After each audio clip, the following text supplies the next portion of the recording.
কেন Erling Holland drums বাজান না? কারণ এর্লিং হল্যান্ড জানেন যে তার ওই পাশে একজন কেভিন ডি ব্রুয়নে আছেন। তিনি হচ্ছেন কেভিন ডি ব্রুয়নে তার নাম, তিনি এই ওডেগার যিনি এই টিমের ক্যাপ্টেন। তো ওই সব অ্যাটাকের শুরুটা তার কাছ থেকে যেহেতু আসে, তিনি এই কারণে আসলে টিমের ক্যাপ্টেন। এক্সপিরিয়েন্স ফুটবলার এতদিনে হয়ে গেছেন, একটা সময় রিয়াল মাদ্রিদ ছিলেন, এখন আর্সেনাল ক্যাপ্টেন। এবং তার কাছ থেকে যে আসা আক্রমণ থেকেই নরওয়ের এন্ড প্রোডাক্ট আমরা দেখতে পারি। এবং আরও একবার বিশ্বকাপে আমরা সেই জিনিসটা দেখতে পেলাম ডালাসে, যেটা ভাইকিং রো, মানে এটা এখন আইকনিক হয়ে গেছে বিশ্বকাপে। ধরেন ওই দিন তো হঠাৎ করে নরওয়ে করেছিল।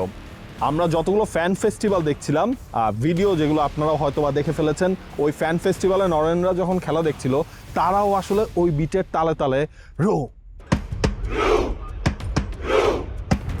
এমন করে আসলে তারাও ওই মুভমেন্টটা করছিল। মানে এটা দেখতে খুবই চমৎকার।